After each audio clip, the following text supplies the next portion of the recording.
May meaning at purpose ba ang buhay ng tao sa mundo? If God does not exist, may purpose pa rin ba ang buhay ng tao? Well, magandang araw po sa inyo mga kapatid, mga kaibigan. And at this point of time, we're going to discuss the issue about the reason why we believe that if God exists, there is meaning and purpose in the life of a person. Sa ating isasagawang pagtalakay ngayon, we'll go on to discuss this. Dagdag pa rito yung mga arguments at statements na winika ni Ms. Raythe's Joy. So, as we all know,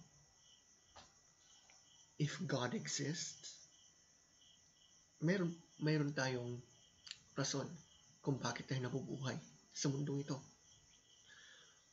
Na mayroong meaning, may layunin ang buhay na to.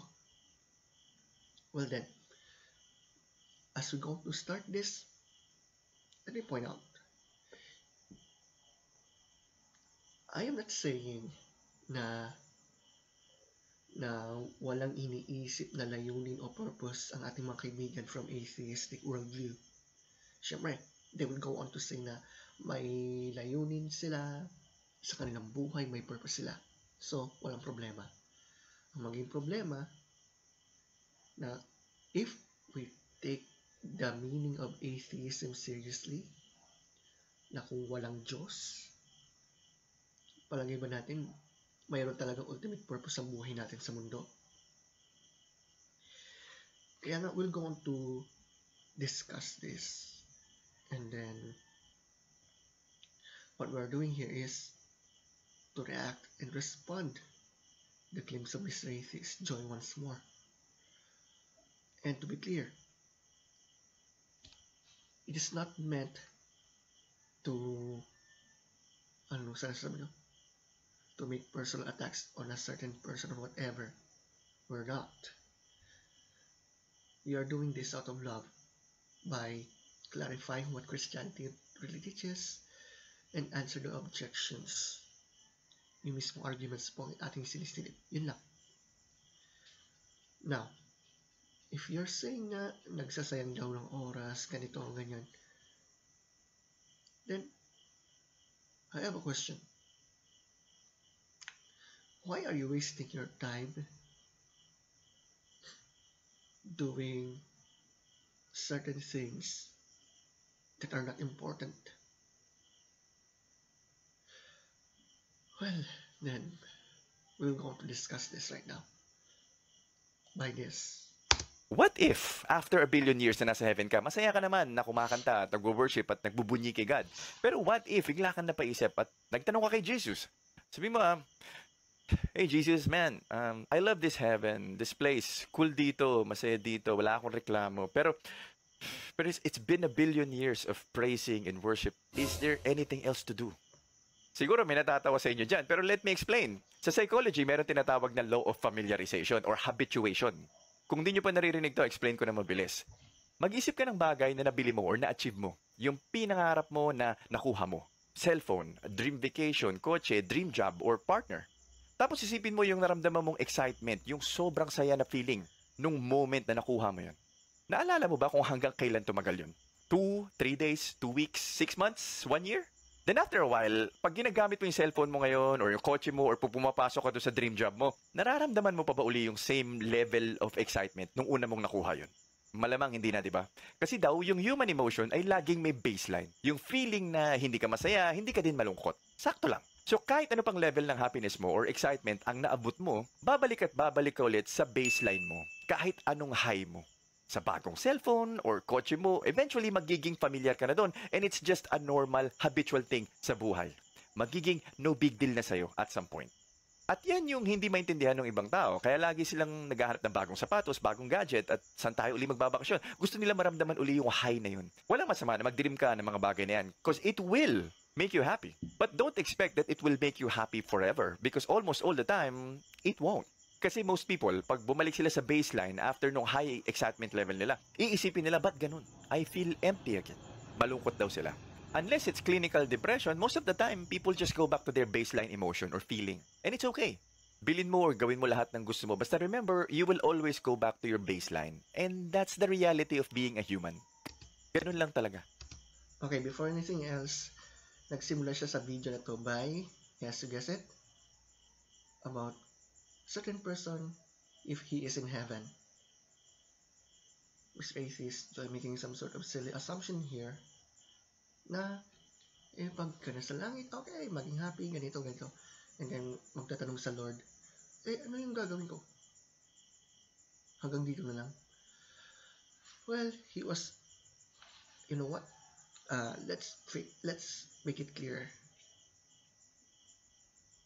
Why Mr. Atheist Joy making a silly assumption here about what heaven is like? Ano ang kanyang standard? Human emotion? Teka. Kasi, tingnan nyo if God does not exist, walang eternal life. Yun. Anyway, I have another question. First, what does he mean by the statements that he said here?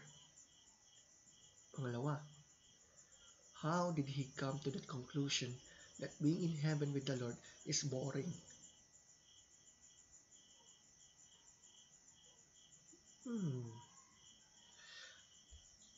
Also, fast forward. Answer natin, if Christianity is true, then there's eternal life. Then, another thing to point out. Bakit kaya nag-assume si Mr. Atheist Joy sa kung ano daw yung magiging purpose daw natin sa heaven? Teka, he is an atheist. Ang punto, kung walang Diyos, bakit siya nag-assume ng kung ano tungkol sa isang lugar na according sa kanyang worldview, hindi naman nag-exist. Diba? Ano yun? And then, fast forward. Short response lang. Let's point out this way. What will be doing in heaven? Ano daw yung gagawin natin pagka ang isang tao na tumanggap ng kaligtasan ay mapunta sa langit? Okay. Sige, sagutin lang natin. Sa Lucas, Kabanata 23. Excuse me. Talata 43. Luke chapter 23 verse 43. Winika ng Lord doon sa isa na nakapako rin na kasama niya sa krus. Sabi ng Panginoon Jesus, truly I say to you, today you will be with me in paradise. Yung salitang paradise ay mula sa Greek word na paradisos na nangulugang a part that is specifically an Eden, place of future happiness, paradise. So, kung tingnan naman natin yung Hebrew word na pardes, ibig sabihin, a park, forest, orchard. So, ang sabi ng Panginoon, today you will be with me in paradise, hindi, ito yung kung Greek text, en paradisos. Hindi siya en nephele. So, the point is that Jesus picked and used the word for a park. Not just any park, but the paradise of God. The paradise of God. Or park of God, according to Revelation 2:7. which for us will be a place of future happiness. Walang problema sa kagalakan. Now, the question, boring ba yung lugar na yun na gaya ng ina-assume ni Miss Racist, Joy? Boring ba? Tingnan natin. Diba, sabi ng Lord sa Matthew 4:10, you shall worship the Lord your God, and Him only you shall serve. Tignan anong sabi ni Miss Racist, Joy. Okay, pagkatapos ng billions of years na tayo sumasamba sa Lord, anong susunod? Ibig bang sabihin, boring na ba? Well, it's interesting to note that Jesus did not say praise and serve. Even the briefest examination of the word praise in the Bible quickly shows its verbal thing and is for the most part singing. Worship, however, is from the heart. Worship manifests itself in praise. Serving God is worship, and Scripture is clear, we will serve God in heaven. Sabi nga ng Revelation 22 verse 3, His servants will serve Him. Ngayon, ito yung tanong ko kanina. Ano bang kanyang standard para sabihin niya na ganun yung mangyayari sa langit na after billions of years that we are worshiping God, mabuboring tayo? Ano ang kanyang standard doon? Bukod dyan,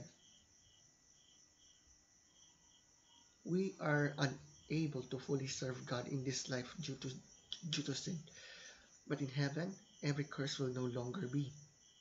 We will not be under the curse of sin any longer. So everything we do will be worship in heaven. And by the way, if God exists, it is rightful to do it.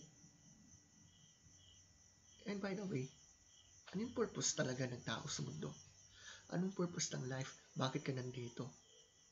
Para na magpaka-happy? Ganun ba yun? Anong gagawin pala natin? Well, listen to this. In Romans 11:34 it says, for who has known the mind of the Lord, or who became His counselor? In Colossians 2 verse 3, sabi niya, in whom are hidden all the treasures of wisdom and knowledge. Sa Isaiah 57 verse 15, pinatotohanan dito that God is the high and lofty one who inhabits eternity. And Ephesians 3 verse 18 to 19, it pointed out that God is bigger than forever, and it will take eternity, listen, to comprehend with all saints what is the breadth and length and depth and height, and to know the love of Christ. Kumbaga, masasabing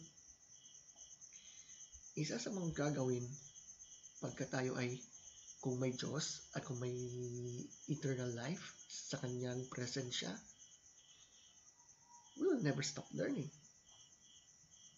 So, God's word says we won't have to be in His paradise alone.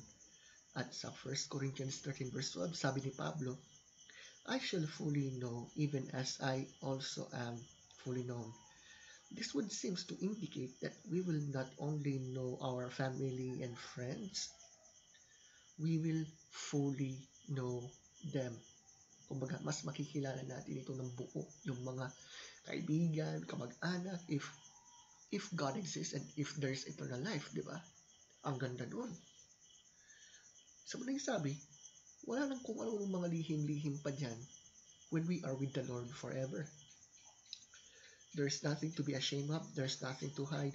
We will have eternity to interact with a great multitude, according to Revelation 7 verse 9, which no man could number, out of all nations and kindreds and people and tongues. So, no wonder heaven will be a place of infinite learning. Just getting to know everyone will take eternity. Any further anticipation about what we shall do in God's eternal part, heaven, will be far surpassed when in Matthew 25 verse 24, sabi ng Panginoong Jesus, the King, it's all about Him, shall say to those on His right hand, come, blessed of my Father, inherit the kingdom prepared for you from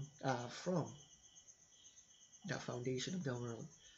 Isa, kumbaga, ang hint ng kasulatan, it points out na isa sa mga gagawin natin to worship God, to know Him, to make Him known, at isa pa, mas makikilala natin yung mga tao na nakatanggap ng salvation, na masasabing naging tapat sa Panginoon at the end of the day.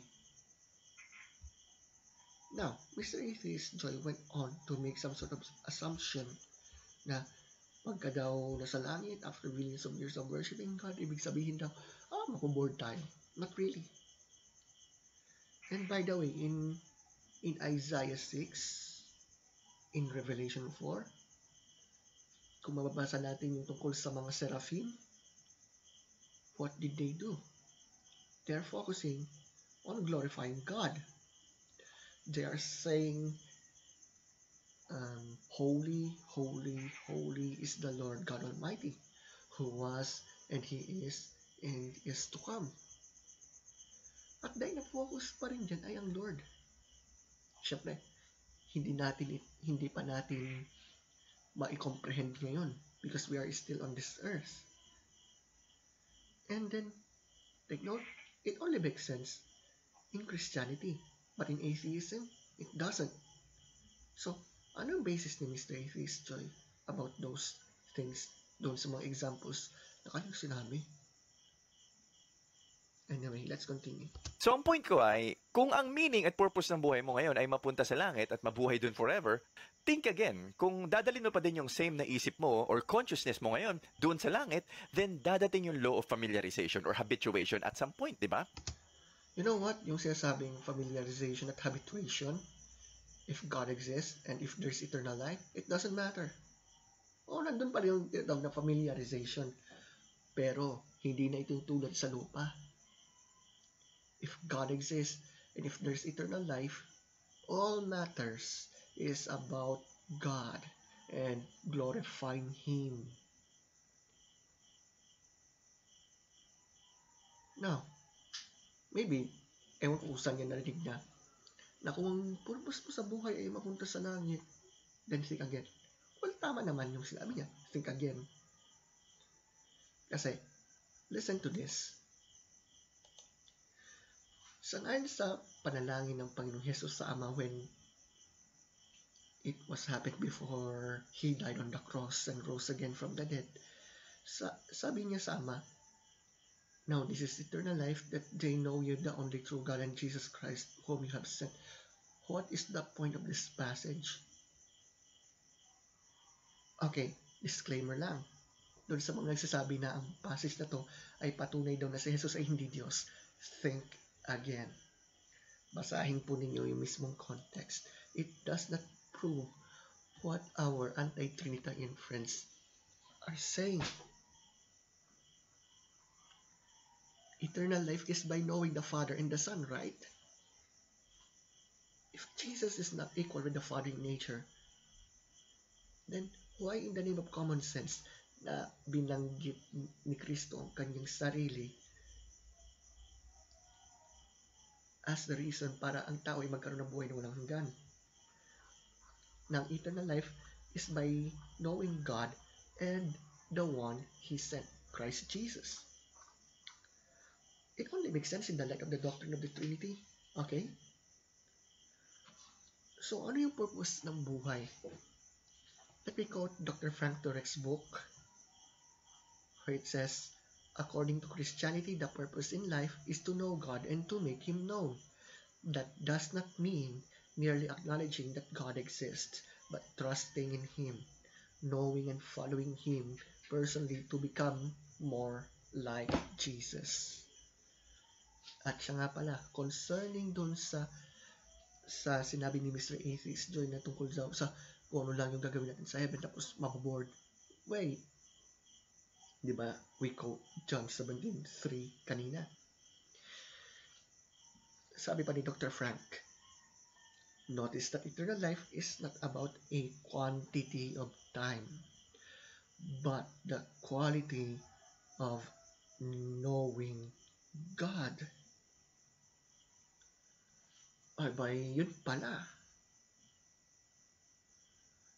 Now, let's continue to what Mr. Atheist Joy was saying here. And by the way, dahil medyo maikli lang video na yan, we shall continue. Then you're gonna start asking, what else is here in heaven? Baka magtanong ka na ulit ng purpose mo doon after a billion years na nandun ka. Unless babaguhin ni God yung way mo ng pag-iisip. Kumbaga, God will hack or manipulate your brain para hindi ka na maapektuhan ng familiarization or para hindi ka na maboard sa langit. Wait, Mr. Atheist Joy, what is your standard for that? Let's face it, the arguments that he gave here is based on an emotion, I think. I don't know, but this is only my opinion here. But it sounds like it's based only on the emotional point of view, not in the reasonable point of view, I say. Kasi ang kanyang point dito, paano kung nasa langit ka, tapos ganito, anong mangyayari? Paano kung maboard ka? Okay lang sana daw kung imamanipula ng Panginoon yung yung mind ng mga tao about yan. Wait a minute. If God does not exist, why are you arguing about eternity? I don't know, but it sounds like he knew na absurd ang atheism dahil wala naman talagang eternity according to atheism. Now, he made some sort of assumption kung ano daw yung mangyayari pagka nasa heaven ka daw.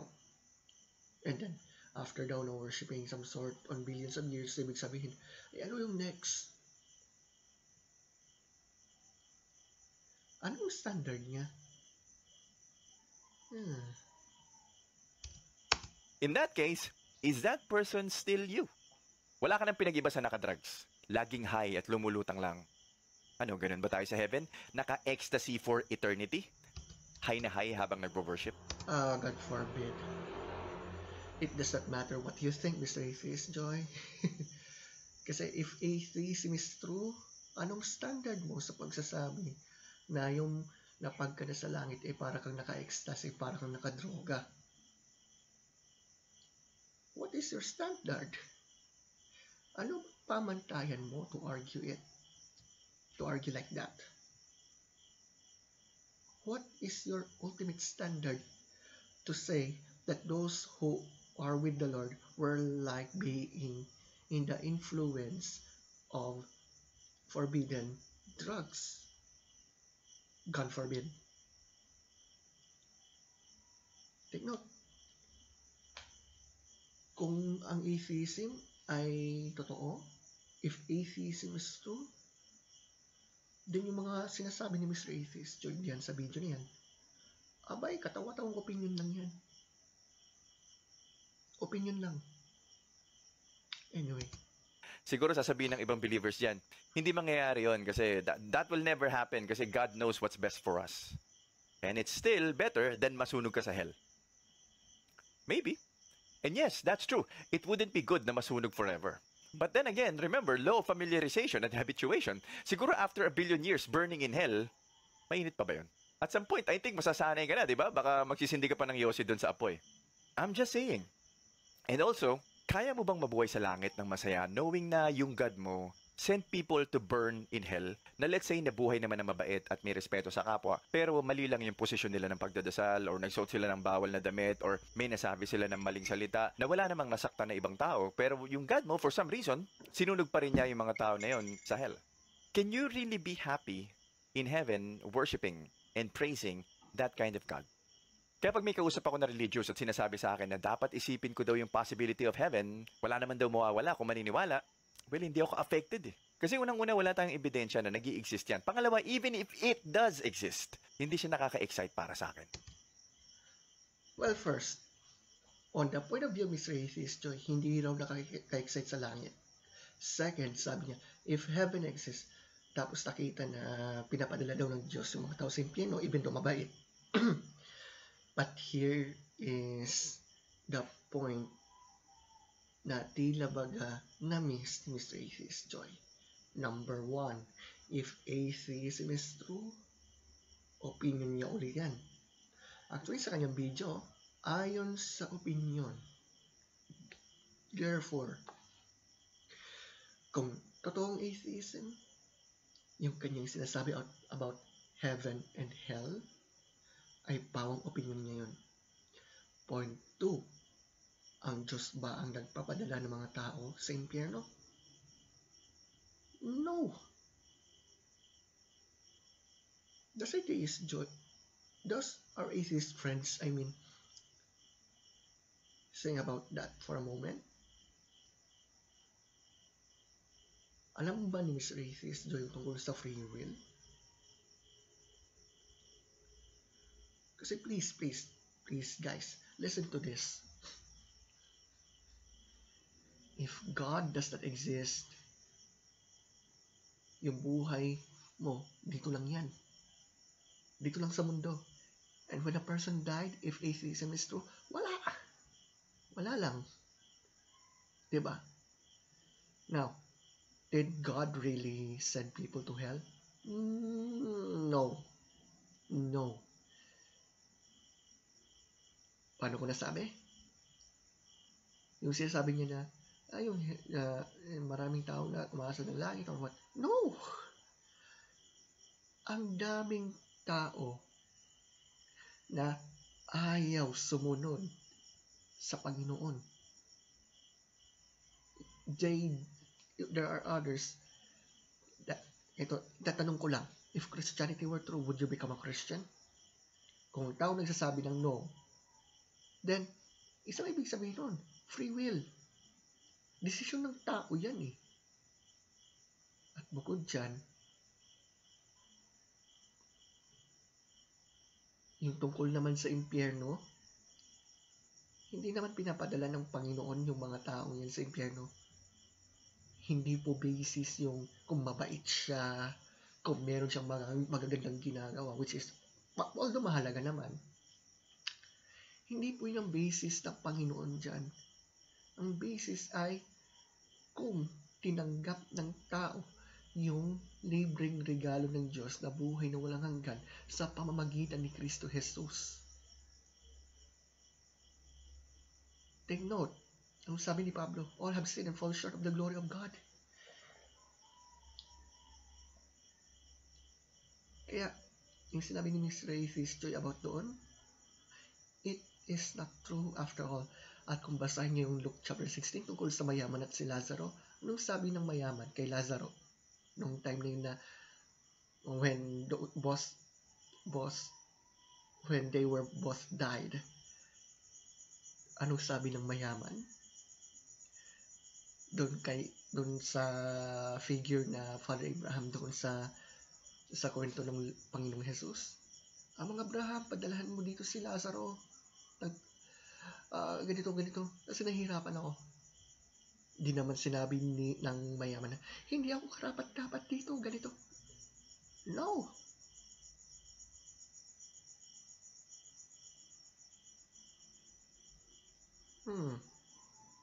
So, to answer the question, hindi ang Diyos ang nagpapadala ng tao sa impyerno. No. It is the free will of those people who throw themselves on hell. And by the way, hell is not torture, but torment. Ang nagpapahirap doon talaga ay ang kanilang conscience. Let's continue. Alam mo kung saan ako na-excite? Sa buhay na to, sa katotohanan, na ito lang ang buhay na meron tayo. How did he know that? Isipin mo sa laki ng universe, sa ikli ng panahon na mabubuhay tayo, may chance ako na mag-matter. Right here, right now. Hindi sa isang afterlife or heaven na hindi ko naman alam kung totoo or kung totoo man, hindi din naman ganun ka-exciting. So here, he went on to decide na ayaw niya daw sa heaven. Kasi daw hindi raw nakaka-excite. If atheism is true, sadly, yun lang. Nakakalungkot. Bakit? Kasi, according to him as well, mas nakaka-excite lang yung buhay niya dito lang sa lupa. Mamaya, I will go on to show you at the end kung bakit napaka-absurd ng buhay kung walang Diyos. Even in this world, or even in the afterlife. Let's continue. Why would I care about that? Nagdadala pa nga sa akin ng stress minsan dati yan eh. Yung believer pa ako, alam mo yun, sa religion, pagkapanganak mo pa lang, makasalanan ka na. You're never enough. May utang na loob ka kay God. Namatay siya para sa'yo. Anong ginagawa mo para sa Kanya ngayon? Lagi akong nag-iisip, nakakakos ng anxiety and fear. Tama ba itong ginagawa ko ngayon? Nanonood ako ng TV? Hindi ba dapat nagdadasal ako ngayon or nakikinig ako ng worship songs? Magiging worthy ba ako sa heaven? Naku, baka mapunta ako sa hell. Nakaka-stress pa. Religion puts your life in a box. Really? Sorry for that. Natawa lang ako ng kaunti. But, wait. Yung sinasabi niyang, yung religion daw, pagka-religion, nandun ka lamang sa loob ng box. Really? What is your standard for that, Mr. Atheist Joy? Did you really even know what the Bible really says? Did you even dare to examine the evidence why Christianity is true? Actually, hindi totoo na about sa religion, particularly Christianity, nandun ka lang ba sa loob ng box? No. In fact, it is atheism wherein andun ka lang. At yung point niya, sorry for that, but if atheism is true, nakakulong ka lang dito sa buhay na to. Now, concerning sa mga sinabi niya about those, ang nakikita kong pinpoint niya, he was arguing against Christianity after all. Since he mentioned about the issue of original sin, about why Jesus came to this world, about his death and resurrection, yamang nabanggit niya yun. Now, here's our challenge to our atheist friends. Examine the evidence seriously without any atheistic presupposition. Okay? It's a trap. It's not freedom. It's like being a robot, following orders. God is a dead-end answer. Wrong. God is the real answer. Hindi po totoo yung sinasabi niya na pagka ikaw ay Kristiyano, nakakulong ka lang, wala ka ng free will, para kang robot. No. It is atheism. Bakit? Kasi kung walang Diyos, ang tao ay parang robot. Nagre-react ka lang. If atheism is true, kung tama ang kanyang sinabi yan, then nagre-react lang siya. At wala siyang basis, wala siyang objective standard, wala siyang ultimate standard para mag-argue na, ay hindi, ganitong langit, ay hindi, ganito. No. Okay, meron pa akong nakita. Ayan, in the beginning man created God. Really? What kind of nonsense was that? Again, wrong. Hindi po totoo na ang mga tao raw ang lumikha ng concept tungkol sa Diyos. And by the way, why is there something rather than nothing? Diba? At saka, there are some atheists and skeptics went on to conclude that the universe had a beginning. So, frankly speaking, if the universe had a beginning, there must be someone who is the beginner, the source and sustainer of all things. At yung sinabi niya na parang nakikita ko, parang naano ko yung sinabi doon sa book ni Christopher Hitchens, isang atheist, na sabi na doon sa title ng book na God is Not Great, How Religion Poisons Everything. No. Everything poisons religion. Yun po ang totoo.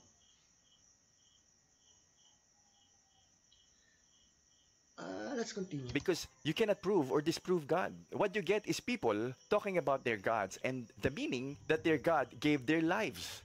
And they want you to take the same as them. Gusto nila yun din yung maging purpose at meaning ng life mo. Yung naisip nila na God. Now, as an atheist, I'm not going to tell you what the meaning of your life is. At least, inamin niya na hindi niya alam kung ano daw yung purpose ng tao sa mundo. Maybe he knows that life is absurd without God. Yung kanya mga sinabi about heaven, about hell, about anything na kanyang sinabi, all of these were just opinion if atheism is true. I don't know that. I'm not you. Linawin ko lang din, hindi ko sinasabi na kapag may religion ka or God belief ka, ay walang kwenta yung purpose or meaning ng buhay mo. Hindi po. And yet, he went on to say na, pagka nasa langit ka, hindi naman boring. He went on to say, bakit pinapadala ng Diyos yung mga tao sa impyerno kahit mabait or what? What? And then he said, religion poisons everything. I'm just paraphrasing it, okay? And then sinasabi niya, wait lang. If atheism is true, at least he said, sa bagay, hindi naman niya actual na sinabi na ganito, ganyan, ganyan. Kumbaga, ang point niya, hindi ko naman sinasabi, sabi niya na kung believer ka, ay ganito ka. Well, I respect that. That's okay. But the point here is this, if atheism is true, life is absurd, even here or even in eternity. Pwedeng magka-meaning yung buhay mo through religion if you choose to. Pero all I'm saying is that religion and God belief is not necessary. How did he know that? What is his standard? To have meaning and purpose in your life. Just to share with you, I almost did not start this channel. It took me about 5 years to do this YouTube thing and it was hard. Ang dami kong self-doubt, ang dami kong excuses. Pero pag binabasa ko ngayon yung mga ibang mga comments nyo, merong sabi, nagkalakas loob daw siya dahil sa pagiging atheist, dahil sa sinabi ko. Meron naman, may bago daw siyang natutunan. Meron din, naiyak sa sinabi ko. That somehow, I'm affecting other people's lives. I mean, I hope mostly in a good way.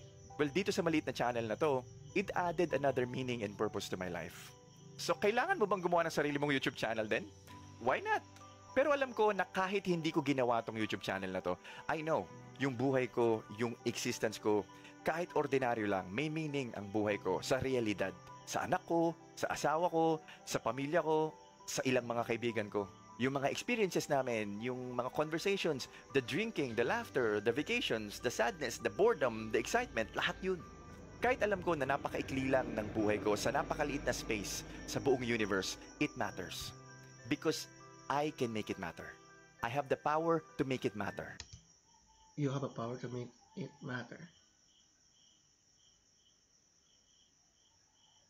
As human beings, we have no power after all. Kung tamang kayong sinabi, at kung tamang atheism, all of these were just reactions. Kumaga yung punto ni Richard Dawkins na sumasayaw ka lamang sa DNA mo. But alam nyo, I'm happy for the people like him na they're enjoying their lives together with their family. Mayroon naman tayong karapatan dun eh. And if God exists, natural na yan ang in-expect natin.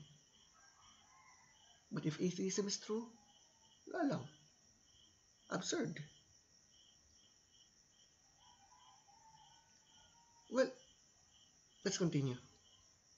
And by the way, let me add this.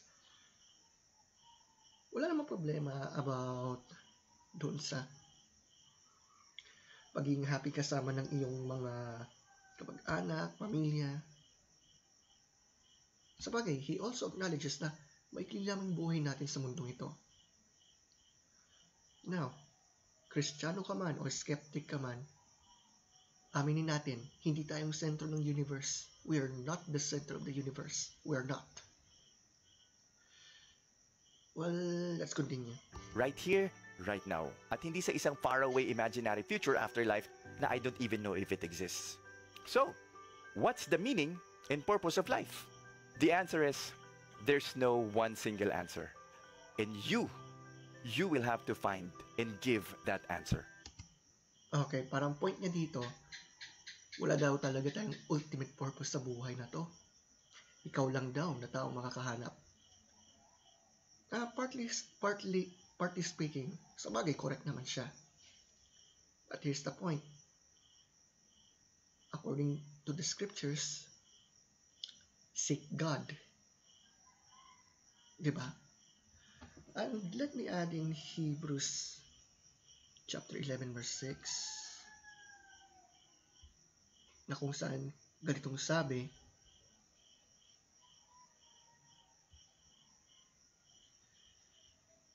kung hindi tayo sumasampalataya sa Diyos, hindi natin siya mabibigyang kaluguran sapagkat ang sinumang lumalapit sa Diyos ay dapat sumampalatayang may Diyos na nagbibigay ng gantimpala sa mga nananalig sa Kanya.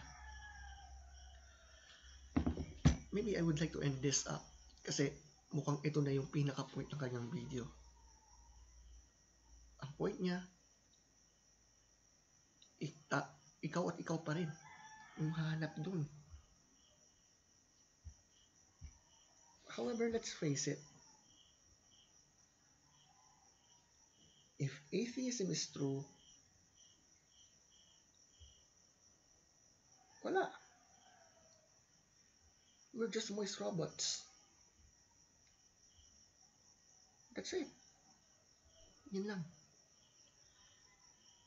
And let me show you the reasons why life without God is absurd. I-pinpoint lang natin to, discuss natin as I will go to end this video. So, na-discuss natin, ano ba talagang purpose ng buhay sa mundong ito if Christianity is true. So, the purpose in life is to know God and to make Him known. That does not mean merely acknowledging that God exists, but trusting in Him, knowing and following Him personally to become more like Jesus. Yun po yun. Our purpose in life is to know God and to make Him known. To know God, kasama na dyan yung pag-glorify sa Panginoon. To make Him known, kasama na dyan yung for example, evangelism in any way, shape, or form. Hindi lang yan, yung buhay natin. So, kung tungkol naman sa Christian life kasi, kung ang Christianity ay totoo, it only makes sense. Kasi, talagang mahalata na mayroong meaning ang ating buhay, may value ang buhay natin. Hindi tayo robots, hindi tayo molecular machine. The real meaning of life, both now and in eternity, is found in the restoration of our relationship with God. This restoration is only possible through God's Son, Jesus Christ, who reconciled us to God. Salvation and eternal life are gained when we trust in Jesus Christ as Savior. Once that salvation is received by grace through faith, Christ makes us new creations, and we begin the progressive journey of growing closer to Him and learning to rely on Him. God wants us to know the meaning of life. Sabi ng Lord, I have come that they may have life and have it to the full. A full life is logically one that is meaningful and devoid of aimless wandering. So the meaning of life is warped up in the glory of God. In calling His elect, God says in Isaiah 43:7, bring all who claim me as their God, for I have made them for my glory. It was I who created them. The reason we were made is for God's glory. Anytime we substitute our own glory for gods, we miss the meaning of life. Ngayon, if there is no God, listen to this. Kung walang Diyos, walang purpose ang buhay mo. Kung walang Diyos, walang meaning ang buhay mo. Kung walang Diyos, mga robots lang tayo. Kung walang Diyos, ang mabuti at masama ay pang opinion lang. Kung walang Diyos, ang buhay lang natin ay dito lang sa mundo. Sa bagay, in-acknowledge ni Mr. Atheist Joy na yung mundo natin maikli lang. Kaso sabi niya, mas okay na yung dito kaysa dun sa so-called imaginative future. But wait, ano ang kanyang standard doon? Ano ang kanyang objective standard doon? Ano yung ultimate standard niya? Diba? At kung walang Diyos, walang pag-asa sa buhay na walang hanggan. That's it. Sa mundong ito o kahit pa sa eternity, kung walang Diyos, wala. Kumbaga, kung walang Diyos, ikaw na yung pinakakawawang tao sa mundo. In a sense na hindi alam kung anong purpose talaga. At this point, I would like to end this video by this. Kung may Diyos na umiiral, may meaning ang iyong buhay.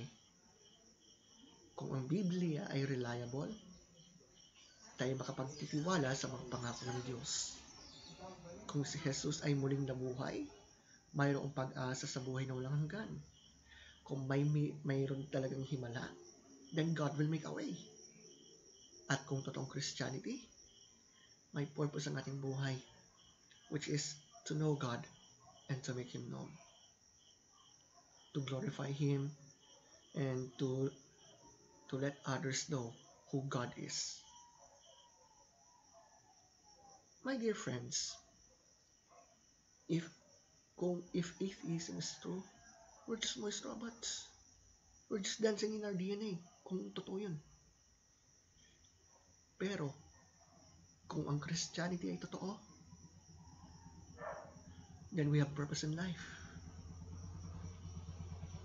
We have ultimate purpose, I should say. We have ultimate purpose in this life.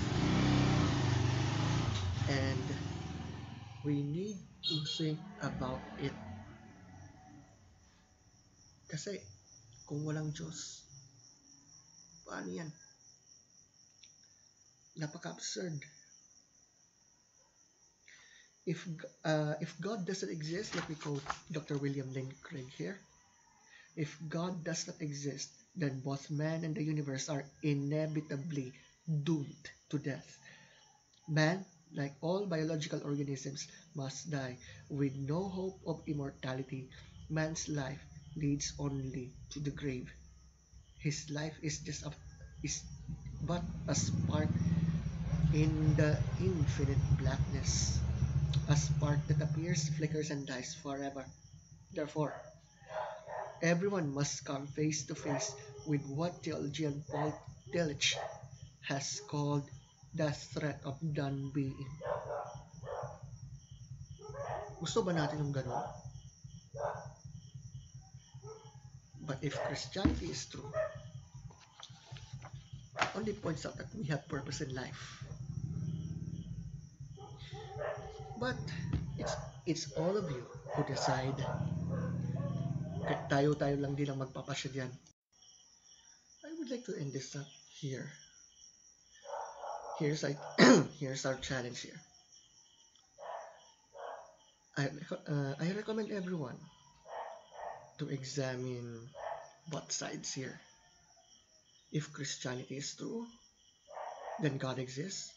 Jesus rose from the dead. There is eternal life.